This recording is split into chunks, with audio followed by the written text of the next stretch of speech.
esto no me quiere avanzar. A ver. Ahí va. A ver si va.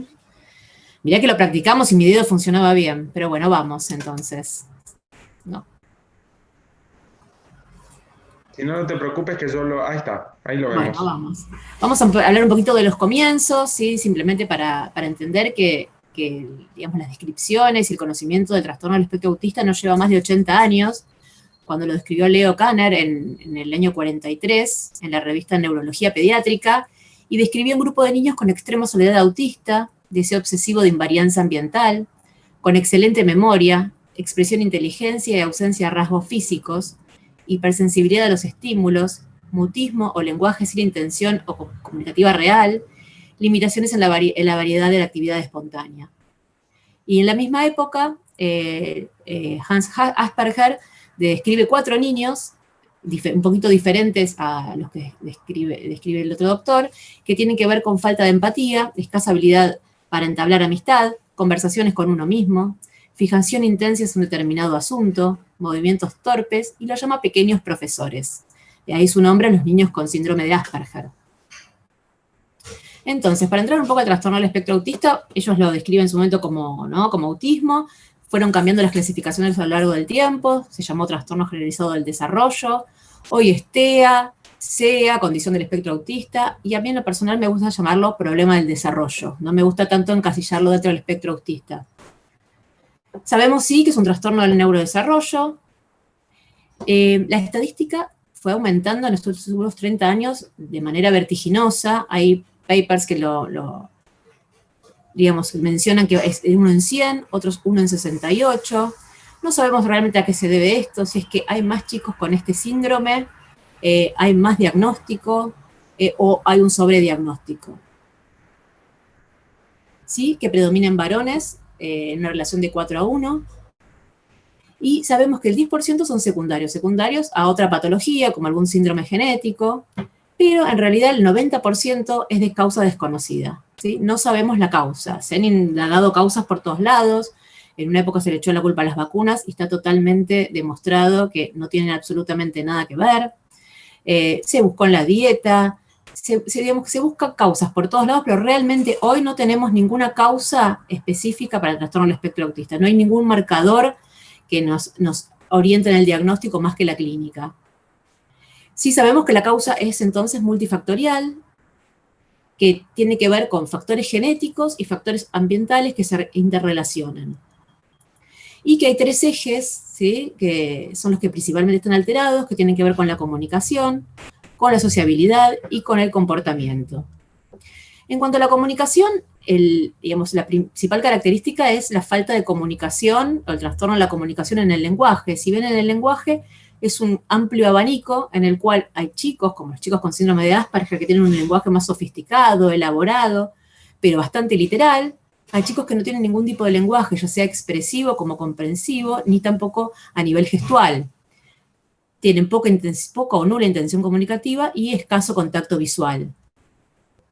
En cuanto al trastorno del comportamiento, bueno, hay reacciones exageradas a estímulos sensoriales, como pueden ser los auditivos, estereotipias, como el aleteo, como girar en círculos, el juego repetitivo, el juego, poco juego simbólico, ¿sí?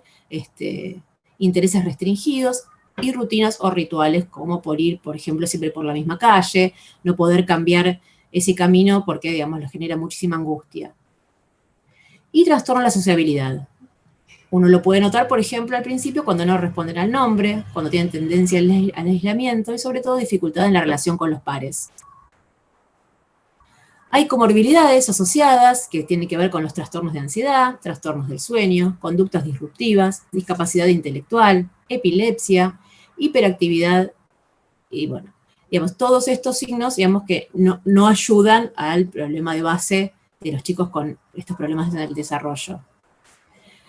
En cuanto a alarmas, y esto que quiero que quede claro, son alarmas, no son diagnóstico, ni son para enseguida correr al neurólogo, sino que, como su palabra lo indica, es una alarma, algo uno tiene que tener en cuenta para ver qué se puede cambiar, qué es lo que está pasando quizás en la familia, en lo que lo rodea, charlarlo con el pediatra y ver qué es lo que está pasando. Son alarmas, no son diagnósticos. Y eso tiene que ver, por ejemplo, cuando un bebé a los 6 meses no responde con una sonrisa o una expresión facial de felicidad, o cuando a los 9 meses no emite sonidos, o le llaman la atención las expresiones faciales, cuando al año no balbucea o no hace gorgoritos, cuando a los 14 meses no hace gestos como señalar o saludar, cuando no dice palabras simples a los 16 meses, cuando no juega juegos de simulación o de imitación al año y medio, cuando no dice frases de 2 palabras a los 2 años, y sobre todo cuando hay pérdida de habilidades del lenguaje o sociales ya adquiridas en cualquier momento, a cualquier edad.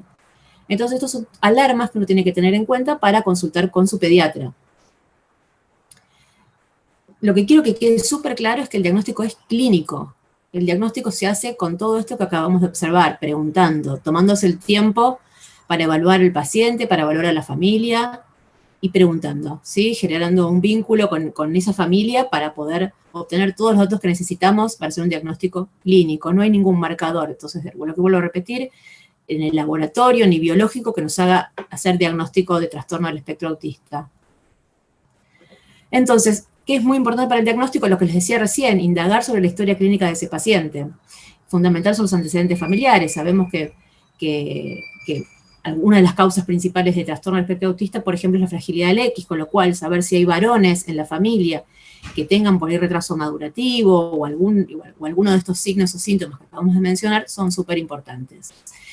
Es algo que quiero recalcar, que en general en la neurología, los antecedentes familiares hay que tomarse un tiempo importante para indagarlos, porque no salen enseguida. Digamos, si una persona en la familia tuvo diabetes o hipertensión, todos lo sabemos. Si alguien tuvo epilepsia o algún tipo de discapacidad, es más complicado que esa información se haya pasado de generación en generación.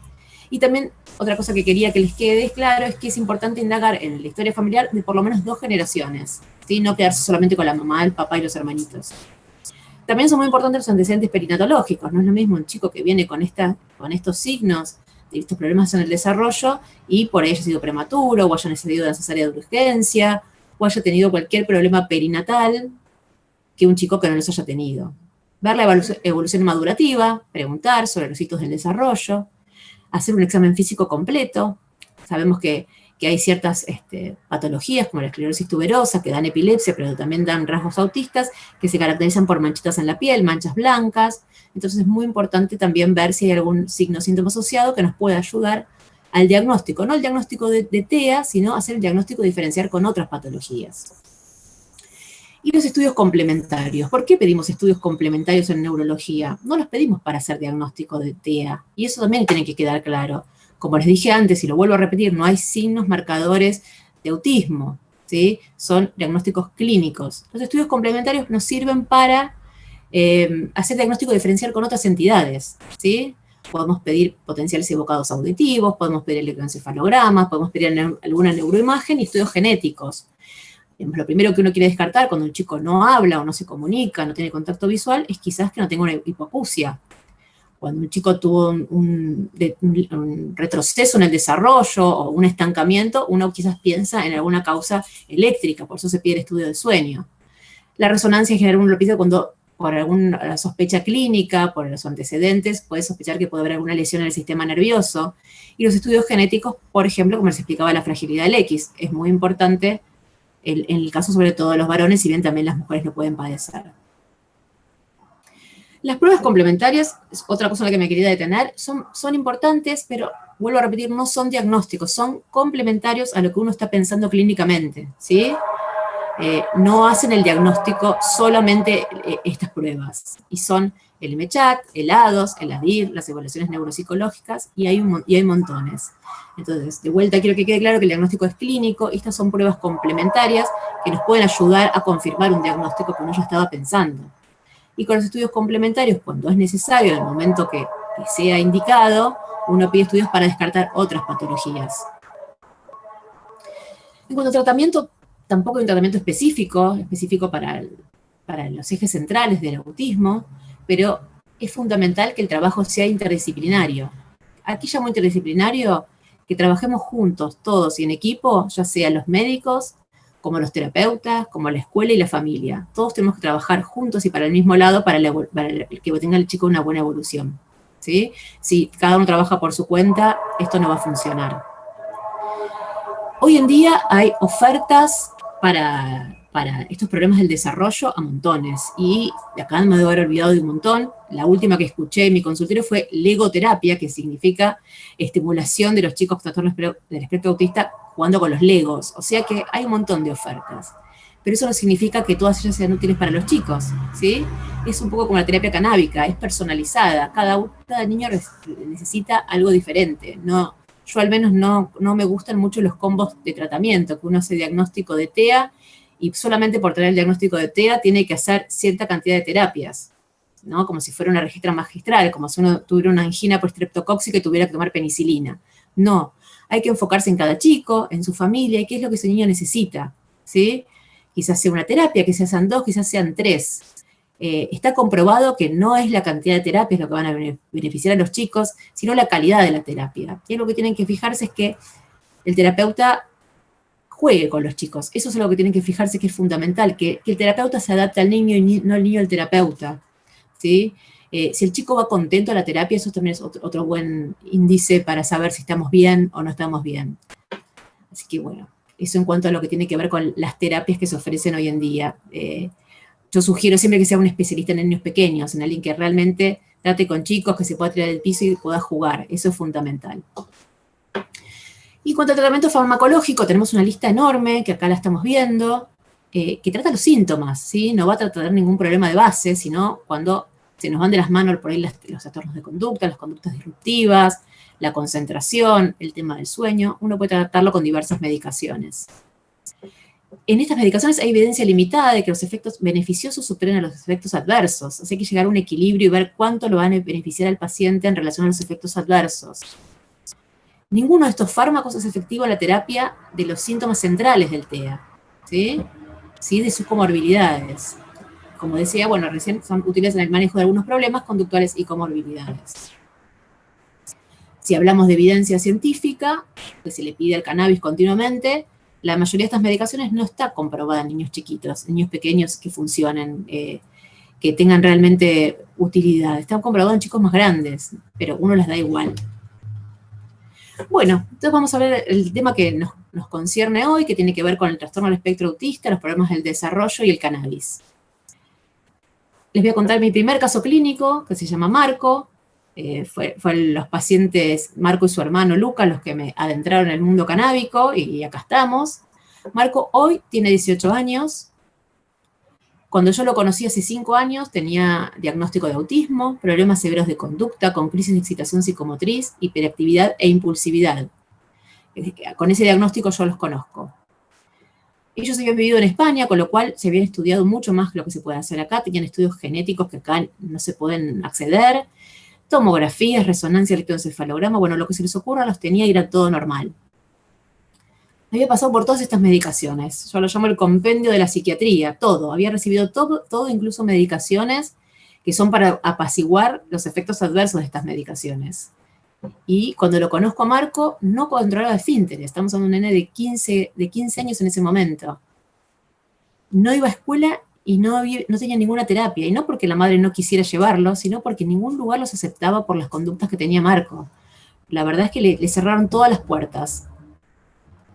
Yo la verdad mucho para hacer no tenía, la verdad que los conozco a él y a su hermano, que el hermano tiene retraso mental y epilepsia, y más que acompañarlos, a mí no se me ocurría qué podía hacer para poder ayudarlos realmente. Así que bueno, pasó el tiempo y un día vino la mamá y me comentó que le estaba dando aceite de cannabis a los hijos. Yo me quedé un poco con los ojos abiertos, diciéndole qué es lo que estaba haciendo. Y bueno, y la verdad que en mi caso, en vez de cerrar las puertas, le dije que realmente no sabían de qué me estaba hablando, no sabía nada acerca del tema, pero que bueno, que estaba abierta a escucharla y que me enseñe e ir aprendiendo. Así como, bueno, yo entré en el mundo canábico, ¿no? Por ver los resultados, sobre todo en Luca y en Marco.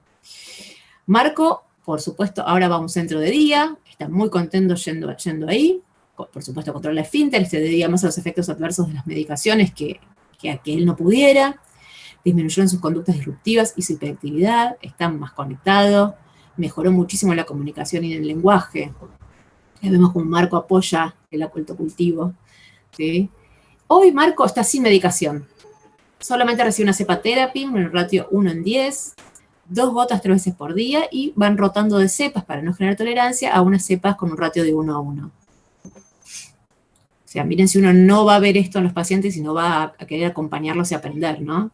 Digamos, como decían mis compañeros, no es creer o no creer, no es una religión, es una realidad. Y en cuanto a la medicina basada en la evidencia, en trastorno del espectro autista no hay tanta, digamos, eso de un poco la ilegalidad, y en los países donde está aprobado se están comenzando a hacer trabajos. En este momento se están desarrollando 2 estudios doble ciegos, pero bueno, vamos a contarles la evidencia que tenemos hasta el momento.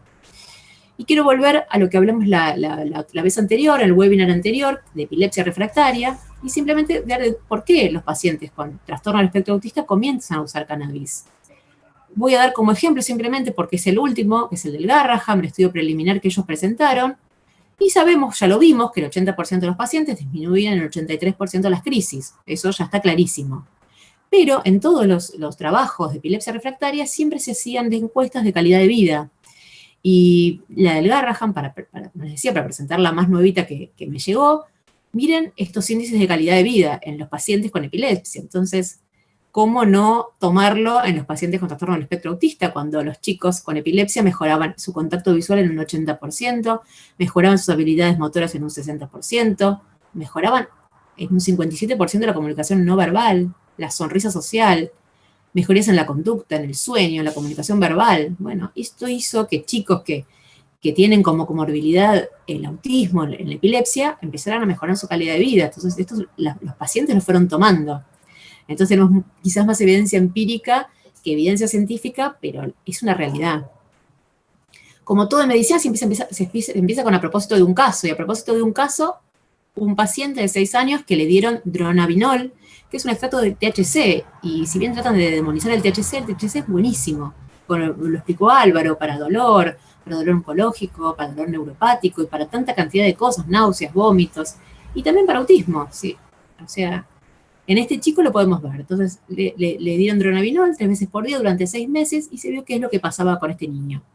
No se registraron efectos adversos y notaron una mejoría significativa. Y acá podemos ver el cuadro de este paciente, sabemos que es un único paciente, cuando empezó y a los 6 meses, que mejoró en la hiperactividad, en la irritabilidad, en la letargia, en sus estereotipias y en el lenguaje. Esto empieza a abrir, ¿no? Entonces, el tema de la investigación en cannabis en chicos con trastorno del espectro autista.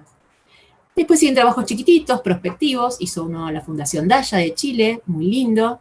Un estudio prospectivo, en el cual se administraba cannabis por 3 meses a los niños. Juntaron 21 pacientes entre 26 meses y 22 años, con una media de 9 años. Y el 72% de los pacientes tomaba cepas equilibradas, THC, CBD 1:1, los ratios 1:1, un 50% de CBD con un 50% de THC. Y en el 67% notaron mejorías significativas, según los cuestionarios aplicados a los padres, en la comunicación, en el lenguaje, en la conducta y en los trastornos sensoriales. Luego, tenemos otro estudio un poquitito más grande, empezamos a juntar cada vez una N más grande de pacientes, del doctor Adi Aran, que es un neuropediatra israelí, que en este momento está haciendo un estudio doble ciego, y hizo un estudio retrospectivo para ver tolerabilidad y eficacia, junto a 60 niños entre 5 y 18 años, con una media de 11, y como vemos en el primer trabajo se le administró solo THC, en el segundo un ratio 1:1, y acá un ratio 1:20, ¿sí? O sea, 20 partes de CBD por una de THC, diluidos en aceite de oliva, 2 a 3 veces por día. Se empezaba con una dosis de 1 miligramo por kilo por día de CBD, hasta 10, según la tolerancia y la eficacia. Es un estudio de 2018, se me olvidó decirles que es bastante nuevo. Los pacientes recibían, miren, la cantidad de medicación, un 72% de antipsicóticos, estabilizadores del ánimo, como el ácido valproico, benzodiazepinas, e inhibidores de la recaptación de serotonina. Luego de los 6 meses se vio que el 33% de los pacientes pudieron bajar la medicación, por supuesto supervisado por los médicos, ¿no? No solos. Un 24% suspendió la medicación y un 8% el aumento. Siempre tenemos este rango de un 8 y un 10% que no tienen la respuesta que uno espera. No sabemos si porque ellos no responden de esa manera o porque el aceite quizás no era el específico para ese paciente. Miren qué importante realmente el tema de la medicación. Efectos adversos, bueno, más del 50% no tuvieron efectos adversos, un 14% tuvo trastorno en el sueño, 9% irritabilidad y un 8% pérdida de apetito. En este gráfico podemos ver los que mejoraron mucho, los que mejoraron mucho, poco o nada, o que empeoraron. Fíjense en cuanto a lo que tiene que ver con el comportamiento, con la conducta, con la ansiedad y con la comunicación, cómo mejoraron. En rojo están todos los pacientes y en gris separaron a los varones con TEA de forma idiopática, ¿sí? Y miren las mejoras. Si uno puede trazar una línea acá, la mejora en todas las áreas ejes centrales del TEA, ¿sí? Entonces, en un 61% mejoraron los brotes de conducta, los ataques de ira, los de enojos. El 47% mejoró en la comunicación, 39% en ansiedad y 33% en el comportamiento disruptivo. Es un estudio un poquito más grande, ¿sí? Que también se hizo en Israel, en el cual se hizo un estudio prospectivo por 6 meses, entre 2015 y 2017, se encontraron los 188 pacientes, con una media de 12.9 años y el 81% eran varones. En estos pacientes la mayoría recibió el mismo ratio que el estudio anterior, más chiquitito, 1 en 20, un 30% de CBD y 1.5% de THC diluidos en aceite de oliva. Y los pacientes que tenían trastorno del sueño, que eran el 24%, recibieron una dosis extra de THC, el 3% a la noche. Las comorbilidades asociadas a estos pacientes eran un 14% de epilepsia, ADD un 3,7%, síndrome de Gilles-Tourette un 2% y trastornos de ansiedad 1,6%. En cuanto a efectos adversos fueron bajitos, muy bajitos, un 6% inquietud, 3% somnolencia, trastornos digestivos, aumento del apetito y boca seca en un 2%. Acá podemos ver en esta tabla qué medicaciones tomaban. Acá tenemos la cantidad de pacientes, ¿sí? 55 pacientes de estos 188 tomaban antipsicóticos, antiepilépticos 46, antidepresivos, hipnóticos, ansiolíticos. Y acá tenemos el porcentaje, en el paréntesis tienen el porcentaje de pacientes que dejaron la medicación, los que la bajaron, los que no tuvieron cambios, ¿sí? Y tenemos que entonces un 34% disminuyó o suspendió la medicación. El 56% no la modificó en el tiempo que se administró el cannabis, que sí se hizo el estudio observacional, y el 8.9% la tuvo que aumentar. Y en cuanto a las mejorías, acá tenemos una lista de la sintomatología que presentaban estos pacientes, y podemos ver la inquietud, los ataques de ira, la agitación, disturbios en el sueño, problemas en el lenguaje, discapacidad intelectual, ansiedad, incontinencia, bueno, una lista larga. Acá podemos ver cómo estaban repartidos, en qué porcentaje, un 90% tenía inquietud, ataques de ira un 79, 80%, ¿no? Agitación un 78.7%, y la mejoría significativa en un 30%, una mejoría moderada en un 53.7%, mejoría leve en 6.4%, y no mejorías en un 8.6%. Y vuelvo a decir, no es como la epilepsia, que uno ya sabe que las rangos altos en CBD son los que mejoran la epilepsia, sino que acá quizás la no mejoría o mejoría leve puede verse que no sea el aceite específico para ese paciente, ¿no? Eso hay que tenerlo en cuenta. Y si bien no sabemos las causas del autismo, por supuesto, como les quise dejar bien claro, que no hay nada comprobado, acá hay un estudio, son 2 estudios, este es el que es un poquito más grande, en el cual hablan y me parece que dejan la puerta abierta para seguir estudiándolo, me parece muy interesante, por eso se los quería traer, que habla de que los chicos con trastorno del espectro autista tienen baja circulación de bajos niveles de endocannabinoides en sangre. Entonces aquí se juntaron 186 niños y adultos jóvenes entre 5 y 21 años y se dividieron en 2 grupos, los chicos con diagnóstico de TEA, corroborado, con los manuales del DSM, con todos los test habidos y por haber, los reevaluaron en los médicos del estudio, y después 93 pacientes neurotípicos que no tuvieron ninguna comorbilidad psiquiátrica. Estas son las características de los pacientes del trabajo. Veamos una media de edad entre 11 y 13 años, casi un 80% de varones en los 2 estudios.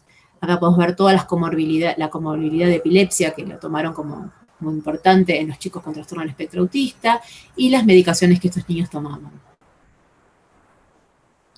Y lo que se pueden ver en los cuadros, bueno, le sacaron sangre a estos pacientes, por supuesto con consentimiento de los padres, de los cuidadores, y se hizo a todos en el mismo horario, entre las 10 y las 2 de la tarde, y lo que se pudo ver en cuanto al control y los pacientes con trastorno del espectro autista es que realmente los niveles en sangre de los endocannabinoides eran más bajos en los niños con TEA, ¿sí? Acá se dosaron, anandamida y sus dos precursores, y bueno, y se ve, si ven en rojo son los chicos con trastorno del espectro autista, los que están en blanco son los controles, y se ve como factor causal quizás del TEA, y eso, como lo digo, dejo una puerta abierta, no afirmo nada en particular, pero es una linda puerta para seguir investigando en cuanto a que se ven estos niveles más bajos de cannabinoides y las mejoras que nosotros podemos ver en los chicos cuando les administramos cannabis. Como conclusión, entonces, con los estudios realizados hasta ahora, sumado a nuestra experiencia empírica, podemos observar mejorías tanto en las comorbilidades como en los síntomas nucleares del TEA, ¿no?, con el cannabis. Por supuesto que es necesario continuar investigando con estudios doble ciego, controlados y randomizados, eso no se niega, pero me parece importante tener en cuenta el cannabis como una herramienta terapéutica más a la hora de pensar los tratamientos en la infancia, una herramienta con muchos beneficios potenciales y pocos efectos adversos que pueden generar muchos beneficios en la calidad de vida. Y eso es todo, compañeros, compañeras. Gracias a todos, ahí tienen mi mail, cualquier consulta, me pueden contactar en mis redes o por mail, o mandar sus preguntas a info@procant.com o procant@gmail.com. Eso es todo, .ar. Perfecto, Natalia.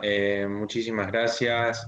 Brillante la exposición que haces y desde ya que la verdad que el valiente trabajo que haces con tus pacientas, la verdad es que nada, es muy valorable. Rescato algunas cosas, la verdad, de tu charla como denominador común. Hemos visto que la terapia con cannabinoides y los otros componentes de la planta, como denominador común lo que podemos encontrar es que las personas que lo han utilizado, en su mayoría han disminuido los requerimientos de medicación. Eso es algo notorio, ¿no? Lo hablaste vos en TEA, lo habló Álvaro en dolor, lo hemos escuchado en otros aspectos. Y después también me centro un poco, sobre todo con esto, lo que hablas de lo de los síntomas nucleares del TEA, que si bien existen estrategias de abordaje, psicosociales, terapéuticas, como hablaste de distintos tipos de terapia, si nos ceñimos en específicamente lo farmacológico, no hay ningún fármaco aprobado para tratar los síntomas nucleares. De hecho, lo único que ha aprobado la FDA, que es el ente rector de medicamentos y alimentos de Estados Unidos, que un poco marca las reglas de cómo funciona la industria farmacéutica mundial, para lo único que está aprobado es la risperidona y el aripiprazol en irritabilidad en TEA. Después, todas las otras medicaciones que se utilizan, estabilizadores del ánimo, ansiolíticos, antidepresivos, son todas utilizaciones ad hoc que se realizan desde la medicina. Entonces, si decimos,